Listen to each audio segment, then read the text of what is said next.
Thank you. We will have an invocation, as we always do. We're pleased that Councilor Rolfing is willing to do this tonight for us. What we'd ask is that you please stand, and then after Councilor Rolfing is done, we will have the Pledge of Allegiance. Thank you. Please bow your head in prayer. Lord, thank you tonight for bringing us together to run the city of Sioux Falls. We thank you for everyone here that is willing to participate, to be part of the governing process, and to help all of us who have the privilege of making decisions on behalf of everyone who lives in this fine city. We ask for your guidance, we ask for your prayers, and we ask for you to be with us as we go into this marvelous week of Thanksgiving, where we know that the word and the day is a verb, not a noun. Thank you, Lord, for everything that you give to us so that we can give back. In your name, in Christ's name, we pray.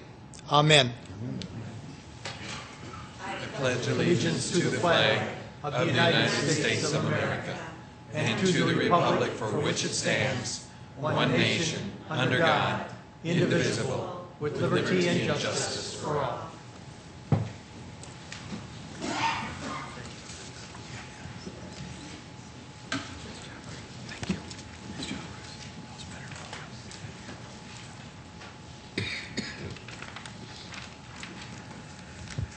Well, good evening, everyone, and thank you so much for being here. We do appreciate it. To start off, I do have a couple proclamations, and with great honor, I'd love to have Mary Jo Beal and Scott Wick please come to the front, please.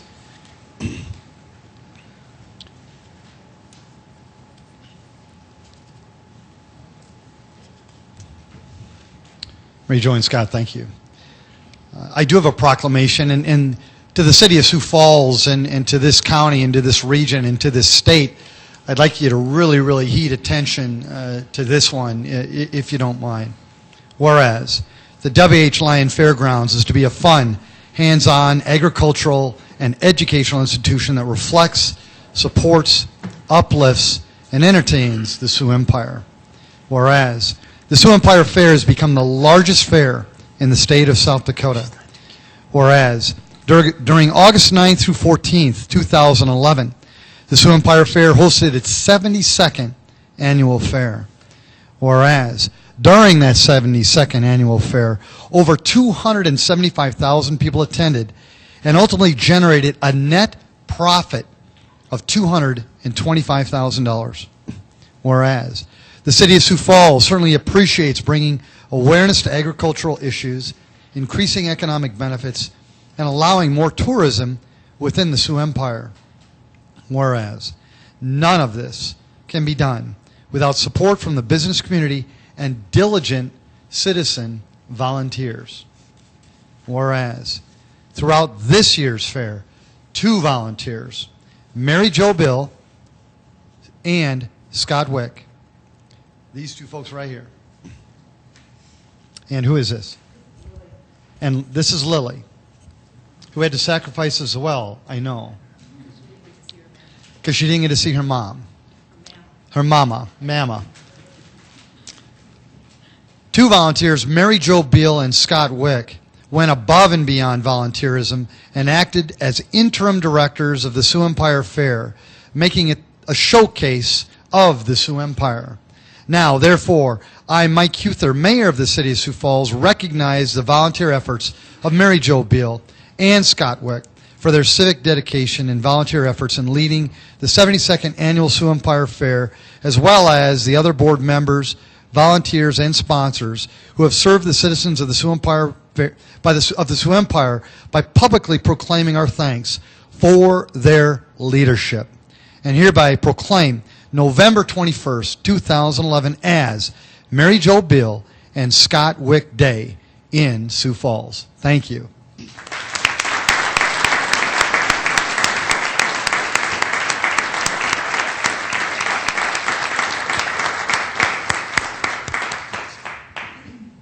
Any thoughts? I just want to say thank you to all of you. Without all of you, we could not have done this, and it truly was an honor to serve the community and to work as the volunteer managers of this year's fair, and we enjoyed every minute of it. Thank you very much. Thank you. Thanks again.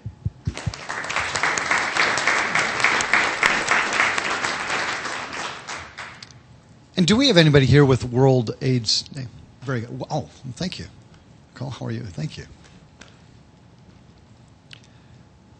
Whereas the joint United Nations program on HIV and AIDS observes December 1 of each year as World AIDS Day, a day to expand and strengthen worldwide efforts to stop the spread of HIV and AIDS. Whereas in the United States, it is estimated that over 1,142,714 people have been diagnosed with HIV/AIDS since the beginning of the epidemic over 28 years ago. Whereas 35 new cases of HIV/AIDS were diagnosed in South Dakota in 2010. A total of 644 cases were diagnosed over 3 decades. Whereas there are 33.3 million people living with HIV/AIDS worldwide, with young people under the age of 15 accounting for more than 2.5 million, and a mortality rate of 5,000 people a day. Whereas the American Association for World Health is encouraging a better understanding of the challenge of HIV/AIDS nationally, as it recognizes the number of people diagnosed with HIV and AIDS. Whereas World AIDS Day provides an opportunity to focus on HIV infection and AIDS, caring for people with HIV infection and AIDS, and learning about HIV and AIDS. Whereas the 23rd Annual World AIDS Day will be observed internationally to increase awareness and focus on the epidemic. This year's theme is 0 AIDS-related deaths, 0 new infections, and 0 discrimination. Now, therefore, I, Mike Huther, Mayor of the City of Sioux Falls, do hereby proclaim December 1, 2011 as World AIDS Day here in Sioux Falls, and I urge all citizens to take part in activities and observances designed to increase awareness and understanding of HIV/AIDS as a global challenge, to take part in HIV/AIDS prevention activities and programs, and to join the global effort to prevent the further spread of HIV and AIDS. Thank you.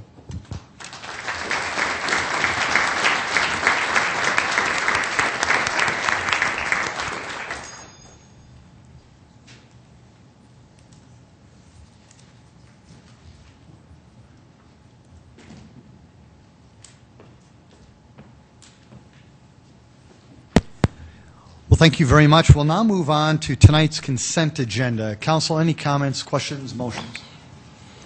Move to approve, Anderson. Second, Karski. Councilor Anderson's made a motion to approve tonight's consent agenda, seconded by Councilor Karski. Any comments? Roll call vote, please. Councilors Anderson? Yes. Brown? Yes. Intiman? Yes. Erpenbach? Jameson? Yes. Karski? Yes. Rolfing? Yes. Aguilar? That is passed 8-0. Moving on to tonight's regular agenda. Council, any motions? Move to approve, Jameson. Second, Entenmann. Councilor Jameson has made a motion to approve tonight's regular agenda, seconded by Councilor Entenmann. Any comments? Any motions? Councilor Erpenbach? Mr. Mayor, I move to amend the main motion on the regular agenda by adding item 22 as read by the Assistant City Clerk. Approval of contracts agreements on November 18, 2011 memo. Is there a second? Second, Aguilar. There has been a motion made by Councilor Erpenbach, seconded by Councilor Aguilar, to amend tonight's agenda. Is there any discussion on that? A roll call vote, please. Councilors Anderson? Yes. Brown? Yes. Intiman? Yes. Erpenbach? Yes. Jameson? Yes. Karski? Yes. Rolfing? Yes. Aguilar? Yes. Thank you. That is passed 8-0. Any further changes? Could we have a vote on the main motion as amended?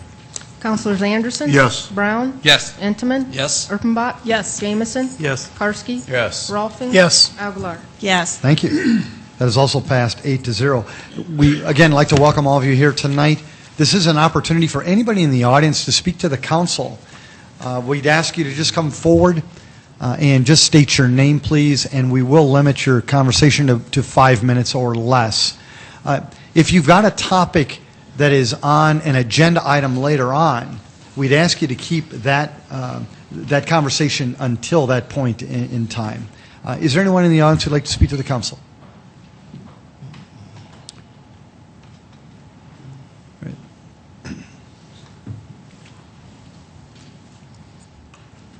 My name's Tim Stanga. I've always come up here to speak for the people that are a little down in their luck in town and suffering a little.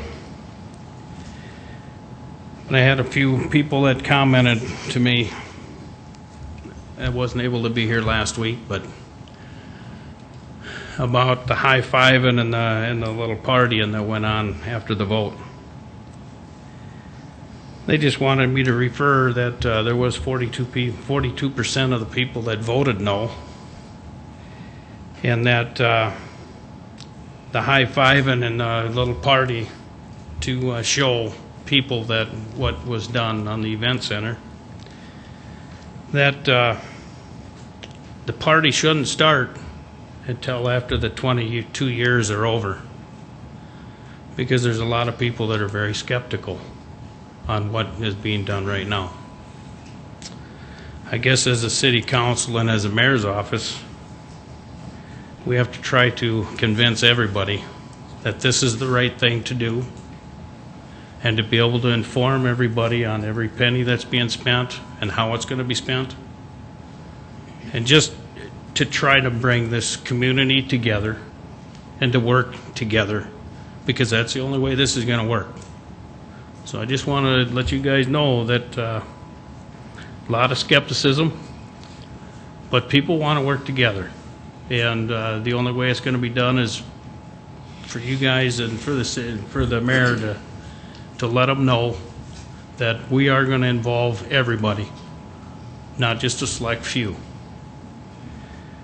People still stands in their mind when it came down to the vote on raising water rates, electrical rates, and sewer rates, that a lot of people were forgotten in this town, the ones that are suffering in this town.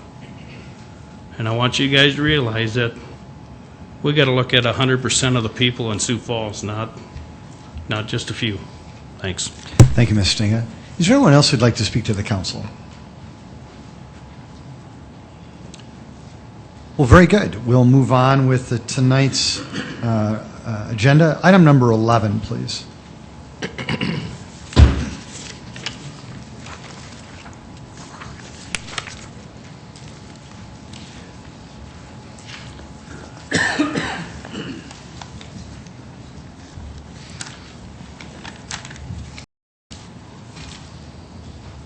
Conditional use permit appeal 2011-0811, 6011 to 6700 East Rice Street. The conditional use permit was to allow a metal recycling processing facility. The Planning Commission approved the conditional use permit with the following stipulations.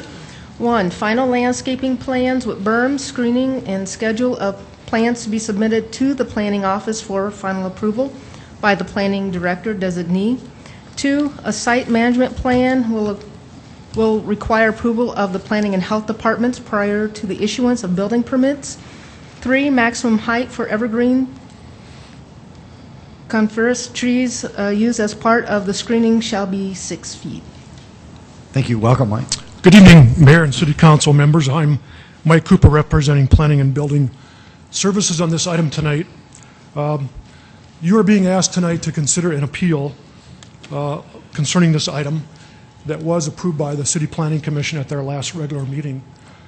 And I want to go through a little background information about the proposed request for the conditional use, the purpose of the appeal, and then present you with information that we believe would allow you to uphold the Planning Commission's recommendation for approval. This conditional use permit was submitted by TJN Enterprises. They are currently operating a similar facility in the area of West 9th Street, west of Marion Road. And they have been operating that facility since about 1990. The purpose of this request was to allow them to locate a larger site so that they could eventually relocate and or expand their business operation. The property that has been proposed for the conditional use is currently owned by Xcel Energy. And as part of the proposal for this development, the city went through a number of other site reviews. This is something that we've been working on not only for months but years. And this is not the first alternative site that we have presented for consideration. As you know, the Stockyards was the last site that was proposed by TJN. And prior to that, there was another site proposed north of the airport that was not recommended for approval. So it's been a long, arduous process to kind of come up with a location that would fit their needs of not only having rail access, but also highway access with industrial zoning that would allow this recycling facility to be located. And we do have representatives here tonight from all the entities, including Pesca Construction, which has been working with both Xcel Energy and TJN on this proposal. The property that's being proposed was zoned industrial by the City Council at an earlier date. And this is located, the site is located along the East Rice Street corridor, which in our long-range plan for 2035 has been identified for future industrial uses. This particular property consists of about 25 acres of land. There is additional land out in this area that could be zoned or developed for additional industrial development. It's directly north of Great Bear Recreation Park. It's west of Timberline Avenue and east of Bonson Avenue. And I think we have an exhibit that kind of shows that whole corridor in relationship to this site. This site is kind of on the eastern edge of the current city limits, but our 2035 growth area extends out east to 6 Mile Road and does show that along this corridor, as we move further east, that there will be opportunities for additional economic development type uses. So the location, after many, many months and years of review, was identified as an alternative to the Stockyards because of the fact that it does have rail access and highway access, and because of the fact that the City Council has approved industrial zoning. So as we went to the Planning Commission for kind of the final step in the process, which would be approval of the conditional use for a metal recycling facility, as you heard tonight with the reading of the agenda, there was a recommendation to approve that unanimously with stipulations. Subsequent to that meeting, we have received a request for the appeal. And the appeal, as I understand it, was based on a number of criteria that I would like to address tonight. Number one is that the conditional use permit should not be approved at this location because the site includes a portion of the overlay water source protection overlay district, which I'll talk about. Number one. Number two is that the proposed use should be defined as a salvage yard rather than a recycling facility. And as a result of that revised definition, a salvage yard is not an allowed use within the overlay protection district. So what I want to go through again is a little bit of discussion about those points of contention. So let's start out by talking about the Water Source Protection Overlay District and give you a little background on that. Back in 1990, the City Commission at the time approved a new overlay district called the the Water Source Protection Overlay District. And the purpose of that overlay district was to provide a mechanism to help protect the city's investment in our well field and our drinking water source, which comes both from the aquifer, the Big Sioux, and the Skunk Creek aquifers, as well as intake from the river. And so that overlay district was approved back in 1990 and I think we have an exhibit of the area that covers. Initially, that overlay district only covered land west of Cliff Avenue because that was the main location of our well system and our aquifer that we use for groundwater extraction, drinking water. The Skunk Creek aquifer goes to the west of the city, and the Big Sioux aquifer goes to the north of the city. In 1991, the boundaries of the overlay district were extended going east in conjunction with Minnehaha County to include the Big Sioux River corridor that extends all the way beyond the city of Brandon. And the idea with the extension was to look at, again, not only the source of water for the city, but also to look at ways to protect the Big Sioux River environment. So we started out with the area west of Cliff Avenue, and we expanded it to include the area east of Cliff Avenue. And that was done in 1990 and 1991. The current TJN location, as I said earlier, has been in place for over 21 years. And they are currently located within the Water Source Protection Overlay District. They have been from the very beginning. So their site out on West 9th Street, west of Marion Road, is in the Water Source Protection Overlay District. So for the last 21 years, they have been operating at that location, and to our knowledge, there has never been any complaints or violations or citations relative to any groundwater contamination. And the current site was approved by TGN as a metal recycling facility. So we put together the overlay district in 1990 and 1991. Then in 2007, the city council at that time was asked to make some amendments to our zoning ordinance relative to some definitions of different land uses that we were considering at the time. And those definitions pertain to modifying what had previously been called a junkyard or a salvage yard, and adding a new definition of salvage operation, as well as updating our definitions of a recycling processing facility. And so by making those new definitions, it was an attempt again to clarify the type of uses that we thought should not be allowed anywhere, which traditionally was the junkyard or salvage yard, where it was out in an open field without any containment, where anything could be dismantled or salvaged without basically any controls. And with the new definitions of a recycling processing facility, as well as a salvage operation, there were more controls put in place as far as how these uses would be operated, as well as how they would be approved. Both a recycling processing facility and salvage operation had to go through a conditional use permit process in the industrial zoning district.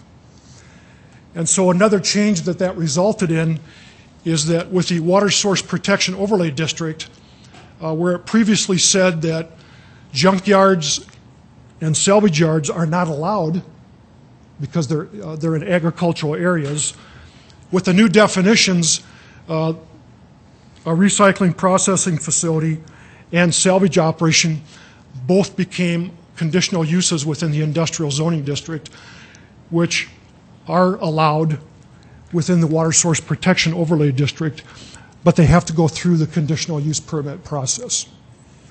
So again, the contention that the land use that's being considered tonight by TJN is a salvage yard and that it's not allowed within the overlay district, we believe is an incorrect interpretation of the current ordinances of both the Water Source Protection Overlay District as well as what we're defining this land use tonight in terms of the zoning ordinance requirements. In addition to the overlay district changes and the zoning ordinance changes, since 1990, when this overlay district was adopted, we have incorporated a number of other city codes and requirements that we use for review process. In our building services department, in our fire inspection division, environmental and engineering divisions of public works, and even sometimes health department pertaining to noise. Any development, whether it's in an overlay district or not, has to go through a pretty extensive review prior to any building permit being approved. And the things that we would look for during those reviews would be if there's going to be hazardous materials involved, what type of potential containment facilities are going to be incorporated in case of a spill, fire access, obviously in case there is combustion activity, drainage, on-site drainage for stormwater, as well as any runoff that could potentially extend off the site. So what I'm trying to convey to you tonight is that we have multiple review processes in place right now for a variety of land uses, again, whether they're in this water source protection overlay district or not. And in fact, we're even talking about with our new zoning ordinance amendments that we're going to be bringing to you next year, that we could potentially eliminate the water source protection overlay district because of all the other controls that we have in place for the various types of development that would be proposed. And again, the current TJN site, which has been in place for over 21 years, there's no history of any groundwater contamination at that location. So as we've gone through this review, we started out by presenting this to the Planning Commission for a conditional use permit as a recycling processing facility, which under the current definition includes a facility where recyclable materials are collected and are processed for shipment off-site, including processing operations such as grinding or crushing of the materials. No on-site sale of materials or salvage-type automobiles may be processed at these type of facilities. Facilities which handle recyclable hazardous materials or waste petroleum products as a primary or substantial portion of their business are not included. So in other words, we do not include anything that would involve hazardous materials, period. As we look at the proposed site plan, and if we can show the one that has the overlay of the water source protection district, the area that's in blue is the boundaries of the water source protection overlay district. And those boundaries back in 1990 and 91 were somewhat subjectively drawn so that we could square off the boundaries for purposes of legal description.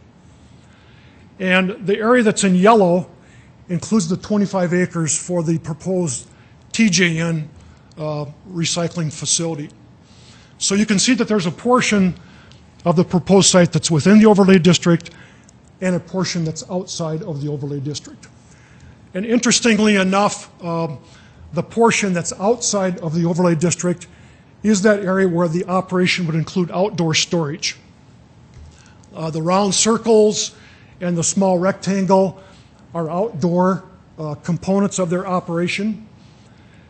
The area to the left of the blue line would be their main parking entrance for customer parking, for truck parking, as well as the main building for their operation. And then on the upper right-hand side of the blue area is another building for indoor components of their operation. Now, if Steve Randall can help draw around the lower left-hand rectangle that's divided by the blue line, if you go down, Steve.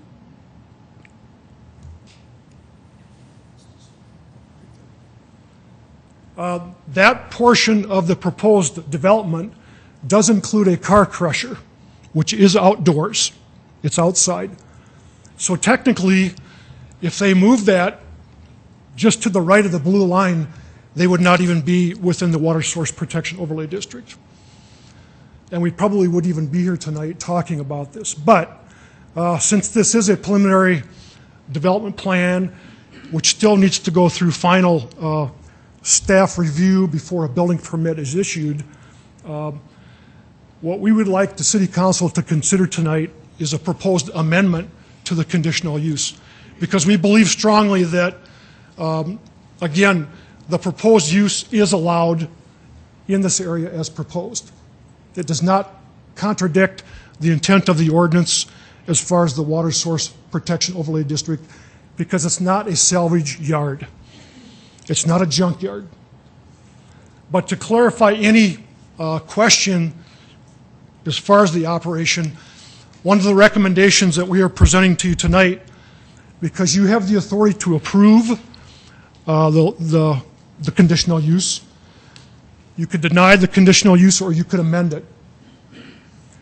And so one recommendation tonight to you would be to not only approve the recommendation of the Planning Commission with the stipulations, but to amend that approval by adding, in addition to the recycling processing facility, the salvage operation. Why would you want to do that? Well, because I think that would give everyone more assurance that they are going to be in compliance with all the ordinances. Again, they'll still have to go through extensive staff review prior to any building permits being issued. And one of the stipulations that's being recommended is for the site management plan. And that site management plan would be another check that we would use to make sure that this operation is going to continue to be in conformance with the requirements of the city.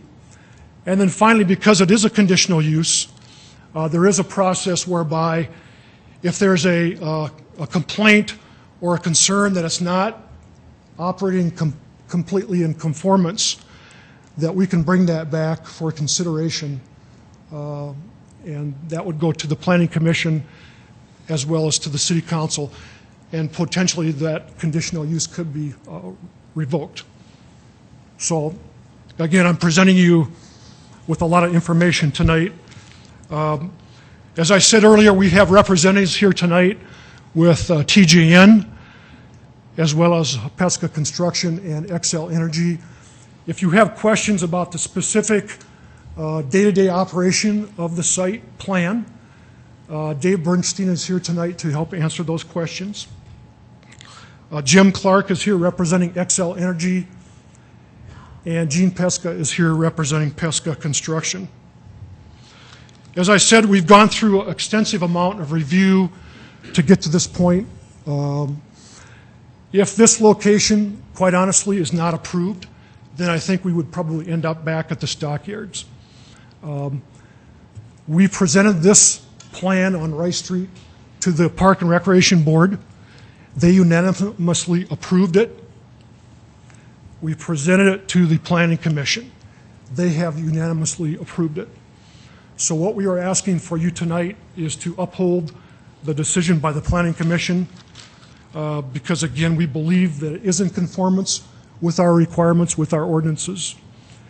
And we believe that this is a good location for this particular land use.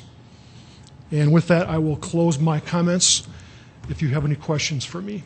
Mr. Cooper, before we do that, did any of those folks want to speak as well, or you just wanted to have them available for questions? Yes, I think that's the intent. And then the gentleman that made the appeal, does he want to speak? I believe Mr. Harkless is here tonight and would want to address the council. Very good, very good. Mr. Harkless, would you want to address the council? Yes, I would. Would you mind coming forward, please?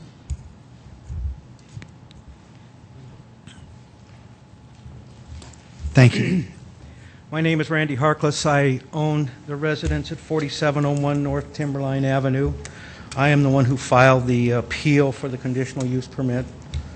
I sent all of you counselors a packet of information on Saturday. I hope you all got it. I hope you all had an opportunity to review it. There are things that I'm not going to bring up that I provided you with.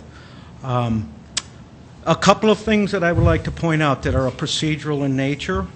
Chapter 15.59 of the Appendix B of the zoning ordinances of the City of Sioux Falls require public notice of this appeal.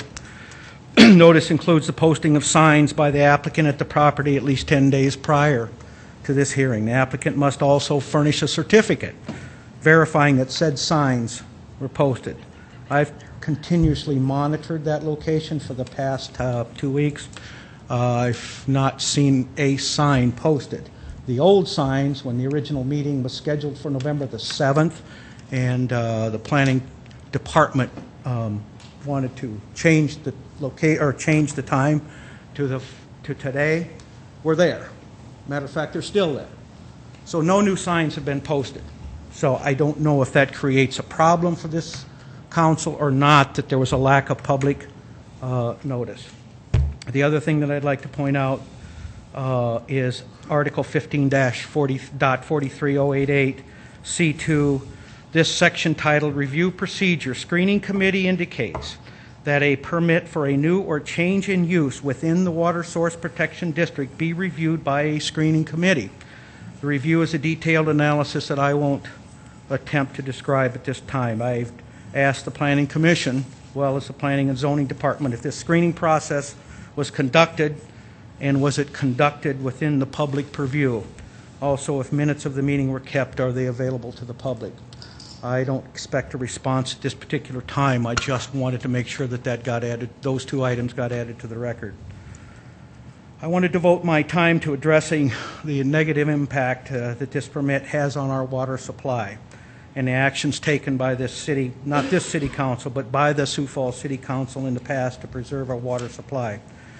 As the zoning manager said, the city of Sioux Falls established a water source protection overlay district in 1990, and they went even further and extended that with joint ordinances with both Minnehaha County as well as Lincoln County. I would ask that you listen to a paragraph within that ordinance. The purpose of these regulations is to ensure the safety of the potable water supply for the city of Sioux Falls. This ordinance will establish procedures and criteria for reviewing and restricting land uses which have the potential to pollute water sources in designated water source protection zones. Property is located, this property is located within the Water Source Protection District. As you can see from the map, there might be a small portion of the property that's not located in there. But the joint zoning ordinance with Minnehaha and Lincoln County does not allow for a particular portion of this land to be excluded from the Water Source Protection District. I would say that the language addressing the prohibited uses in the city ordinance is rather vague, but the language within the joint ordinance is very specific. Appendix C, the joint ordinance with Minnehaha County, says that when the Water Source Protection Overlay District imposes a greater restriction than the underlying regulations, the district restrictions will control. Article 14A.05 of this ordinance lists a junk or salvage yard as a prohibited use. They define a salvage or junk yard as an open area where waste or scrap materials are bought, sold, stored, etc., including but not limited to scrap iron and other metals. We cannot characterize this as a rose garden. We characterize it as a junk or salvage yard according to the ordinance. The joint ordinance with Lincoln County, of course, has identical language. Mr. Bernstein, in his remarks at the Zoning Commission meeting, used the phrase scrap facility on multiple occasions when describing his business. Not once did he use, that I can recall, metal recycling operation. This city council has wide latitude as it considers whether to approve the conditional use permit to locate a scrap metal facility at this location. I would ask all of you to look beyond this lack of clarity within the City of Sioux Falls ordinance and focus on the specific language in the joint ordinances. Excuse me, I'd also ask that you consider the intent of the Water Source Protection District. That is to protect one of our most precious resources, clean, safe drinking water from the Big Sioux aquifer system. We can't rely on the Lewis and Clark rural water system given its funding issues. And we are on the brink of borrowing $125 million to fund this event center. TJN Enterprises indicated on multiple occasions that all they need is rail access and an oil road to be successful with this venture. There are three main lines, rail lines, coming into that converge within the city of Sioux Falls. I would think that they could find a more appropriate location that still serves their needs. I don't believe that we want to risk the contamination of our water supply if there are other alternatives for TJN Enterprises. At a news conference announcing this proposal, the mayor used a sports analogy to describe the effort to find this location for TJN. He said it was like returning a kickoff, 106 yards. But I'd remind you, Mr. Mayor, when no one's defending the goal, it's easy to run a football back. All I'm asking this city council to do is to help me defend that goal. I thank you for your time, and I'm certainly prepared to answer any questions that you may have. Mr. Harkless, thank you. Is there anyone else in the audience who'd like to speak to this item? Sir, come on forward.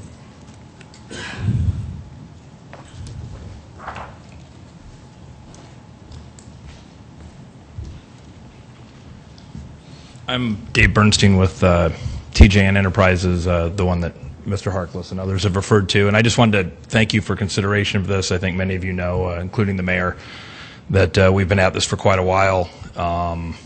And we appreciate your consideration. I do want to mention that Mr. Harkless's reference to concerns about groundwater are also our concerns. And we all feel that that's very important. Groundwater is. Our industry is not one, and we would be happy to provide any information that's necessary that impacts groundwater.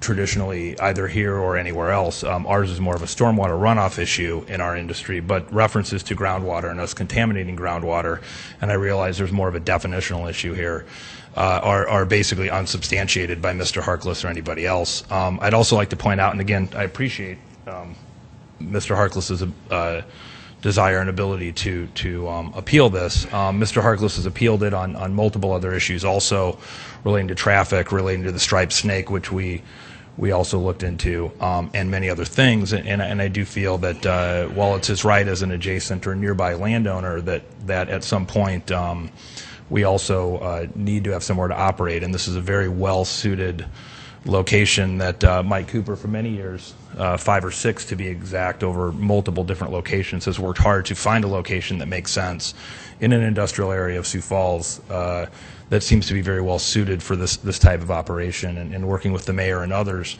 and Xcel Energy also, and Gene Pesca, we've spent a lot of effort, and we take all of these items very, very seriously. Our industry is one that takes environmental issues extremely seriously. It is recycling at its core, and without our industry recycling a lot of these items, they do end up in the ditches, and they end up in the traditional car lots and facilities that you may imagine from 50 years ago or even today, where you see 1,000 or 2,000 cars in a field with the liquids from the cars just dripping into the ground and sitting there for many, many years. That's not what happens at our facilities at all, and we welcome anybody to look at what we do at any time. We handle a couple of hundred cars per year, and probably would so, or per month in a facility like this, and as quickly as we can get them purchased and loaded onto trucks, they get sent down to Sioux City to be shredded in another facility that's relatively new, and then shipped to the steel mill. We use best management practices in everything we do, from oil water separators and sediment collection systems to pads with liners underneath them, and multiple different layers of containment. And again, all that's done for stormwater, which is not really the whole source of this groundwater drinking water protection plan. I think you'll find, upon as much research as you choose to do, that groundwater contamination issues for a scrap operation like ours, a recycling operation like ours, and I have used that term multiple times, our groundwater issues are not really relevant issues to our industry. So as important as it is, and I think it's important to consider, I would contend that it doesn't really apply to our industry. Happy to answer any other questions. Wanted to make sure that I had the ability to address you also. It's very important to us. We've been at this for a long time. We need to expand, and Sioux Falls needs to have a facility like ours to serve industry and also consumers that may wish to recycle their products as they see fit. Mr. Bernstein, thank you very much. Before we have the council ask any questions, I just want to make sure I give everybody an opportunity to address the council on this topic. Is there anyone else in the audience who'd like to address the city council on this particular topic? Very good. Council, do you have any questions or comments or motions in regards to this particular item? Yes, Councilor Urbanbach. A question for Mike Cooper, please. Ms. Cooper. You talked to us about your idea of amending the conditional uses to include a salvage yard. What good does that do us, and does changing the name change the actual process that's going to happen on this property? Yeah, the question came up about the salvage operation pertaining specifically to the automobile crusher, because it's kind of half on, is half within the overlay district and half out, that in order to eliminate any future confusion about that we could include salvage operation, not salvage yard, but salvage operation along with the recycling processing as the conditional use. The salvage operation, the difference between the two is that a salvage operation does not include operations entirely enclosed within buildings, which the car crusher would not be, and a recycling processing facility limits the salvage type operation of automobiles. So it's the automobile portion that we're trying to cover by having both. They're really kind of covering both definitions. And again, these definitions were put together a number of years ago, so they kind of cover both of those, and I think it would just be clear for future enforcement if we included both as part of the conditional use permit. Councilor Karski. I guess my question would be for TJN, or maybe for you, Mr. Cooper. Vehicles that are brought in, we're talking a couple hundred a month, where are they stored if they're going to be crushed?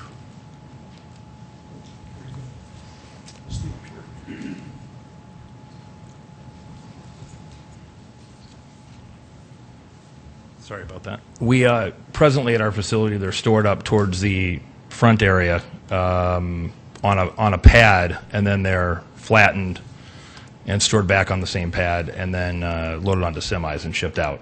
At this new facility, we would anticipate wanting to have a much larger pad with curbs and a liner underneath it. The auto flattener itself, as it flattens cars, also has some containment built into it, so any kind of pad and curbs would be a secondary containment, and then we would store the cars on the pad until they were loaded onto semis. Ms. Karski.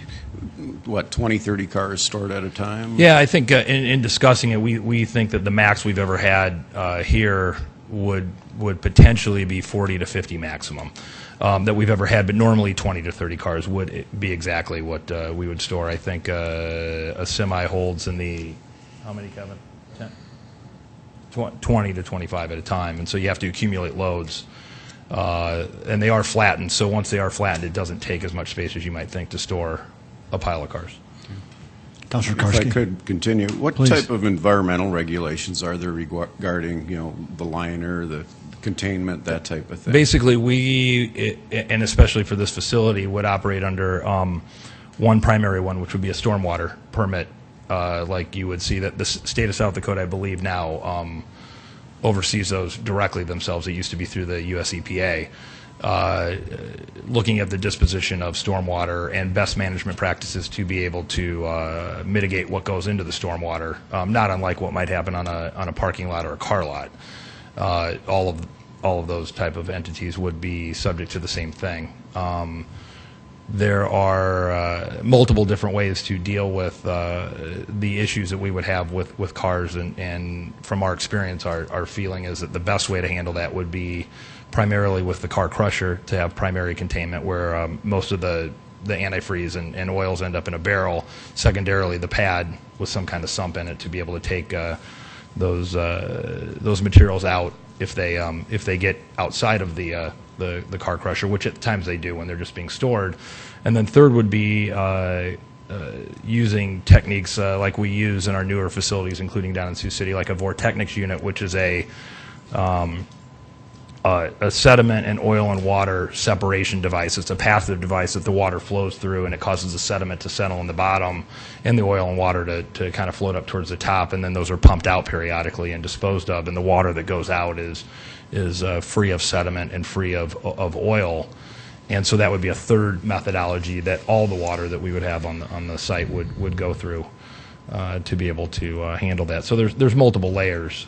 Most of anything that would be of concern would end up in the sediment itself, and so it would be contained that way as a third way of containing it. We do have a letter from the environmental consultant that we work with that we'd be happy to share with y'all tonight. We have copies for everyone if you'd like to see it, but describing exactly that process. And we have used that process at other facilities that we operate already, and it's a commonly used best management practice in our industry.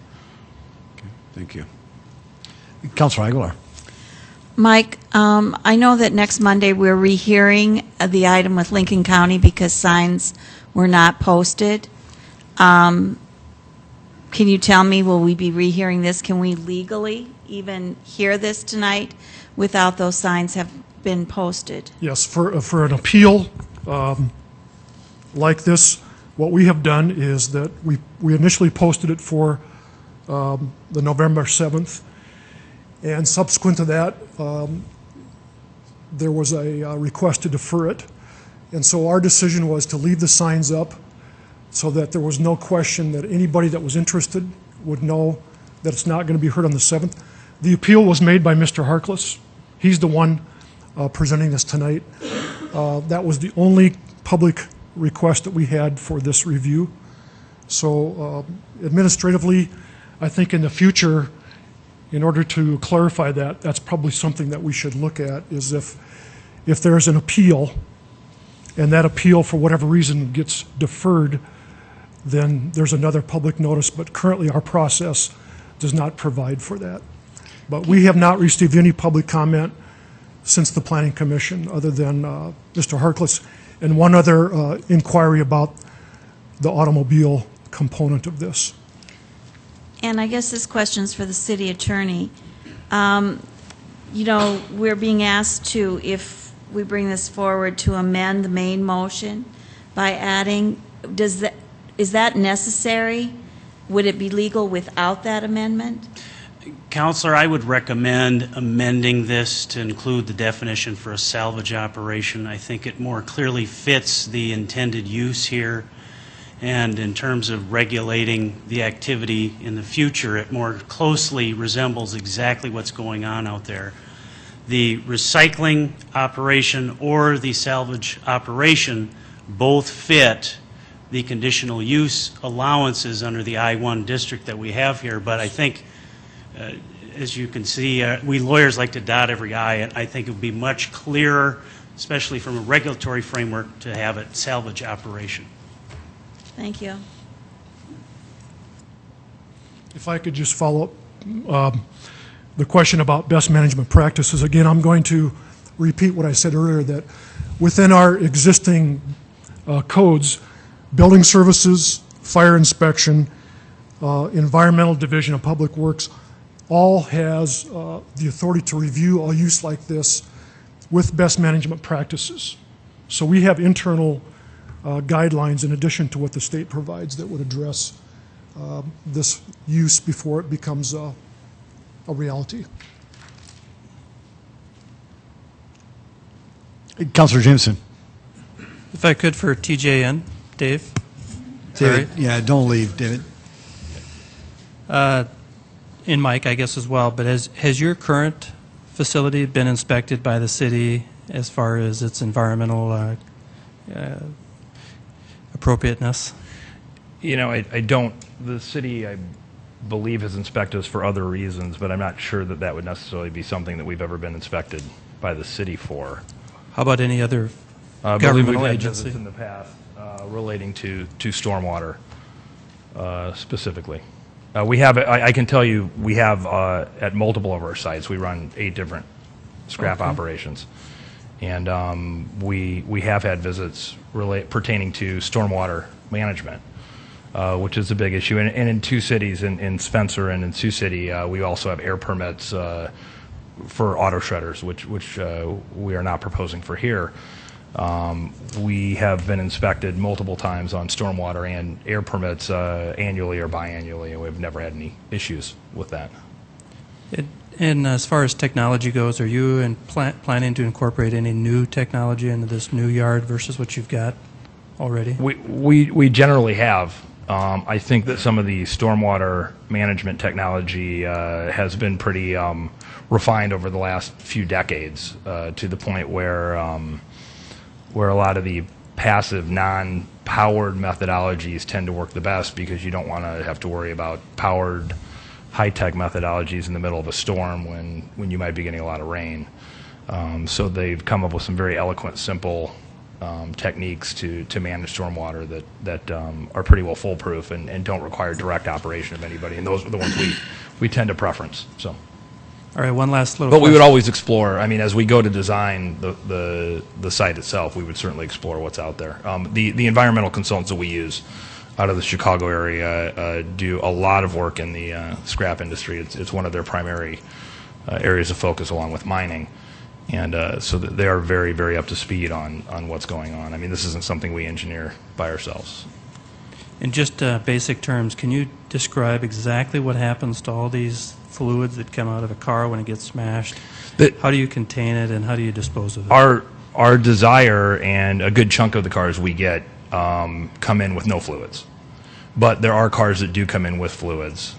In the case where they do, we would either actively drain them or ultimately take a worst case scenario where there's a car that is full of antifreeze and oil and gasoline. As it was flattened, those fluids would end up in the bed of an auto flattener, which is a large flat. It looks like almost a semi that has containment around it. So they would end up initially in a barrel that all the containment for that piece of equipment flow into. If they weren't contained fully in the barrel, they would end up then on a pad, and ultimately in a sump on a pad. A well-designed pad would have a liner underneath it, which is how we've designed a very large pad that we have in Sioux City, among other places. And ultimately that would end up in a sump, which ultimately would be reclaimed at some point and pumped out periodically, and then folks that reclaim oil would take the oil from there. The gas tanks are actually removed also, so that those would go a separate direction, but that byproduct will all end up off the pad into the sump. Anything that got off the pad and out of the sump would then end up in the Vortechnics type unit that would capture and process as it flowed through all the stormwater for the entire site.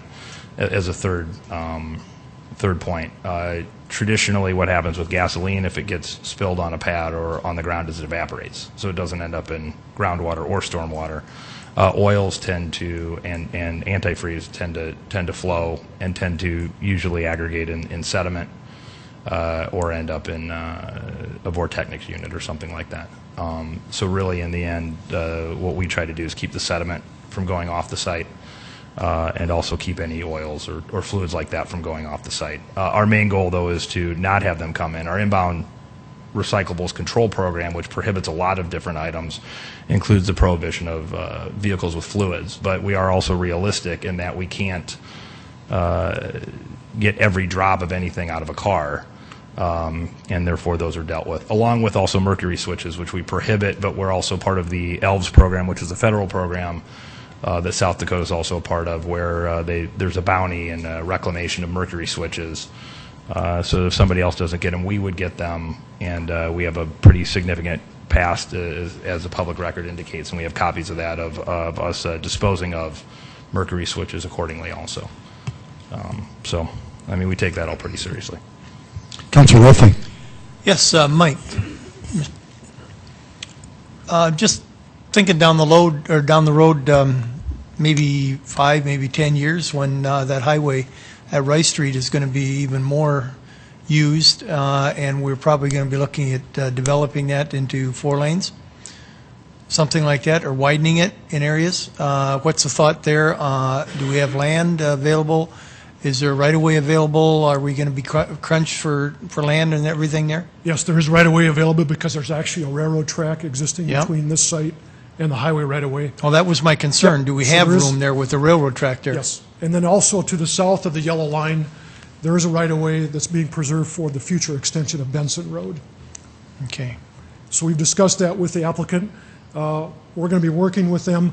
At their new entrance will be a decel acceleration lane to make it easier for truck traffic to get off of Rice Street and back on Rice Street. Okay.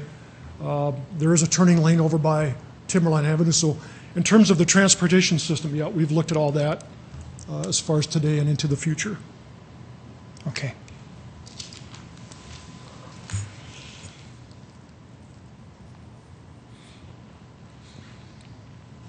Well, Council, I thank you. Would anybody like to make a motion, or do you have any other questions or comments? Mr. Mayor, I'll Yeah. move to approve. Brown. Councilor Brown has made a motion to approve, Second. seconded by Councilor Urbanbach. Is there any further discussion? Councilor Brown. I will also move to amend the main motion by adding salvage yard operation to the conditional use. Second. Councilor Brown has made a motion to amend the main motion by adding salvage yard operation to the conditional use. Councilor Karski seconded that. Is there any further discussion on that item? A roll call vote, please. Councilors Anderson? Yes. Brown? Yes. Intiman? Yes. Erpenbach? Yes. Jamison? Yes. Karski? Yes. Rolfing? Yes. Aguilar? Yes. That is passed 8-0. Is there any further discussion? Yes, Councilor Urbanbach. I just wanted to thank Mr. Harkless for paying attention to this and for being involved in the process. But I also want folks to understand that the most important piece of this, in addition to the drinking water issue, but is the stormwater issue. And it is with any industrial or commercial piece of property that we deal with in the city of Sioux Falls or anywhere. That stormwater runoff can cause incredible damage to our habitat and to our drinking water system. And to know that this is, again, one of those really regulated industries, and that they're not going to make a misstep because they can't. That's huge to me. And so I'd urge your support of this. Councilor Urbanbach, thank you. We will now vote on to approve the main motion as has been amended. A roll call vote, please. Councilors Anderson? Yes. Brown? Yes. Intiman? Yes. Erpenbach? Yes. Jamison? Yes. Karski? Yes. Rolfing? Yes. Aguilar? Yes. That is passed 8-0. Item 12. A special one-day wine license for Senior Citizen Services Incorporated to be held at Active Generations, 2300 West 46th Street, for the Cocktails and Canvas Art Class on December 6, 2011. Hi, Lori. Hi, Lori Hogstead with the City Attorney's Office here for item number 12. I can answer any questions that the council may have. Council? Move to approve. Thanks, Brown. Councilor Brown. Second, Intiman. Thank you, Councilor Intiman. Is there any discussion? A roll call vote, please. Councilors Anderson? Yes. Brown? Yes. Intiman? Yes. Erpenbach? Yes. Jamison? Yes. Karski? Yes. Rolfing? Yes. Aguilar? Yes. That is passed 8-0. Item 13. Second reading, an ordinance of the City of Sioux Falls, South Dakota, amending the revised ordinances of the city for licensed manufactured home parks. Good evening, members of the council and members of the audience in Channel 16. My name is Shauna Goldammer, and I'm the zoning enforcement manager. And we are here to present to you some major amendments to our licensed manufactured home park ordinance. I've got some bullets here, some key points that I want to call to your attention. First of all, placement permits will be required, and they are now. However, in our current ordinance, we actually allow people to place a mobile home in a mobile home park without a permit. They get a 5-day grace period. This ordinance eliminates that 5-day grace period and asks that they apply for a placement permit prior to actually moving into the manufactured home park. Also, after January 2012, a copy of the data plate, which provides important information about the manufacturer of that manufactured home, will be required with an application for a placement permit. Some housekeeping measures are also included, including that manufactured homes would now need to be included in the register for rental property. And with that, I'd be happy to answer any questions. Shauna, thank you. Before that happens, is there anyone in the audience who wanted to speak to this item? This is a second reading. Very good. Council, Move approval, Rolfing. Second, Anderson. Council Rolfing's made a motion to approve item number 13, seconded by Council Rolfing, or by Council Anderson Jr. Is there any discussion? A roll call vote, please. Councilors Anderson? Yes. Brown? Yes. Entman? Yes. Erpenbach? Yes. Jamison? Yes. Karski? Yes. Rolfing? Yes. Aguilar? Yes. That is passed 8-0. Item 14. Second reading, an ordinance of the City of Sioux Falls, South Dakota, amending the revised ordinances of the City of Sioux Falls, South Dakota by revising boundaries for voting precincts as set forth in Section 14-2 of Chapter 14 Elections. Sue, welcome. Thank you. Sue Roust, Interim City Clerk. Following the 2010 census, you appointed a districting commission to review the council districts of the City of Sioux Falls, which are required to be within 5% deviation. The members of that commission were Lynn Keller-Forbes, Chair, Mary Glensky, Rick Noby, Ann Randall, and Andy Traub, and I see at least two of those folks in the audience tonight. The report was presented to you on October 17th with a suggestion that 4 precincts be moved to different council districts. Tonight is the second reading of the ordinance that would implement the new districts. The 4 precincts that would change are Precinct 1-1, which votes at Asbury United Methodist Church, would go from the Southwest District into the Central District. Precinct 413, that votes at Hawthorne, would go from the Northeast into the Central District. And Precincts 5-5, Emmanuel Baptist, and 516, Terry Redland, would go from the Central to the Northeast. The large map over there shows those changes. It may seem odd to you that we are moving 1 precinct from the Northeast into the Central and 2 precincts from the Central into the Northeast. You might think, why shouldn't we just leave them alone?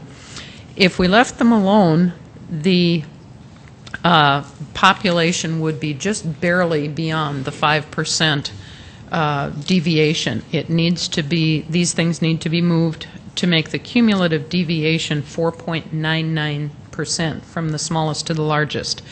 There was great staff support from the planning department, Jeff Schmidt, to try and crunch all these numbers and come up with maps that worked and fit that 5%. It's putting together a puzzle, and one little change impacts everything else in the city. So these, if you approve this ordinance tonight, these new changes would take effect for the April 2012 city elections. And with that, I'll stand by for any questions. Sue, thank you. Again, folks, this is a second reading. Would anybody like to speak to this item in the audience? Very good. Council? Move for approval, Anderson. Second, Entman. Councilor Anderson Jr. has made a motion to approve item number 14, seconded by Councilor Entman. Any further discussion? A roll call vote, please. Councilors Anderson? Yes. Brown? Yes. Entman? Yes. Erpenbach? Yes. Jamison? Yes. Karski? Yes. Rolfing? Yes. Aguilar? Yes. That is passed 8-0. Item 15. Second reading, an ordinance of the City of Sioux Falls, South Dakota, the city authorizing the issuance of its sales tax revenue bonds, authorizing the use of the proceeds thereof to pay the cost to design, construct, equip, and furnish a multi-purpose event center and associated site improvements at the current site of the Sioux Falls Convention Center, and the cost of issuance thereof, and pledging a portion of the sales and use tax proceeds of the city to the payment of said sales tax revenue bonds, fixing the terms of such sales tax revenue bonds, authorizing the execution and delivery of an amended and restated indenture of trust between the city and First National Bank in Sioux Falls, and authorizing the sale, execution, and delivery of such sales tax revenue bonds in an amount not to exceed $115 million, plus cost of issuance, capitalized interest, if any, and debt service reserve funds. Tracy, welcome. Mr. Mayor, members of the council, Tracy Turback with the Finance Office. This is the second reading of the bond ordinance, as I will refer to it. Denise just read the entire title for you. The first reading last week, or at the first reading, I should say, last week, we did have our bond attorneys here, Doug Hayek and Bruce Bonjour, went through the ordinance provisions. for you and reviewed essentially what the ordinance will do. In addition to our bond attorneys, we had Mr. Myron Knutson from PFM, who was our financial advisor, and Mr. Knutson reviewed the bond sale process and the timing for that sale. Mr. Hayek is with us again tonight to address any questions that you may have, as well as review some changes that we would ask be approved to the ordinance. I believe the preference would be that once you get the main motion on the floor to adopt the ordinance, to substitute the revised ordinance. There are some essentially format changes, not really substantive changes whatsoever, but Mr. Hayek can certainly explain those. With that, I would stand ready to answer any questions that the council may have. Tracy, I do know that there are some folks in the audience who want to speak to this item. In terms of making it maybe even more productive, because these folks may want to even address some of the changes that Mr. Hayek has, would it be okay if Mr. Hayek come up with those changes that he's recommending, just in case these folks want to speak to that as well? Certainly. Thank you. Mr. Hayek, would you mind? Thank you, Mr. Mayor, Thank members you. of the council. Just several very minor changes, beginning in the, first of all, Doug Hayek with Davenport Evans in Sioux Falls. The fourth to the last whereas clause of the revised document would, in the first line, where it says whereas the Series 2006A bonds, that should just be bond. There was only one 2006A bond. The same change in the whereas clause immediately following that, and then in the clause right after that, we're just changing the word bond to bonds because there will be multiple Series 2012 bonds. That's the way they'll be issued.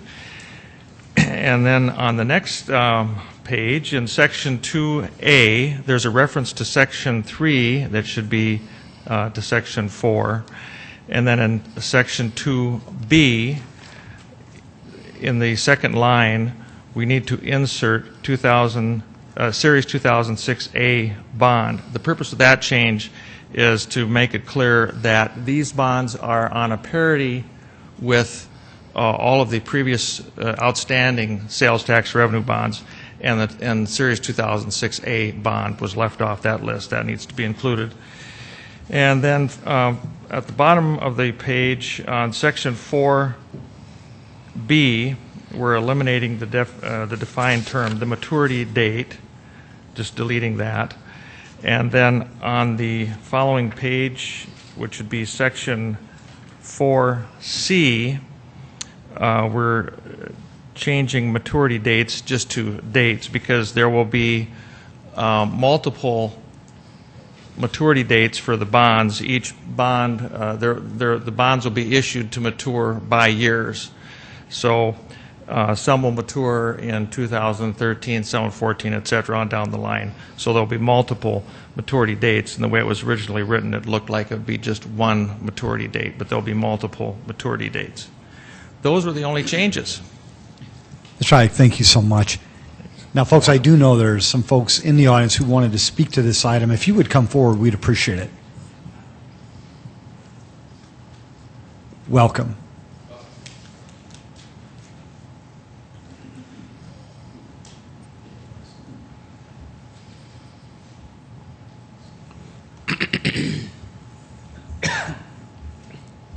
Mayor, I'm Ray Woodson, and with me is Tom Grimman.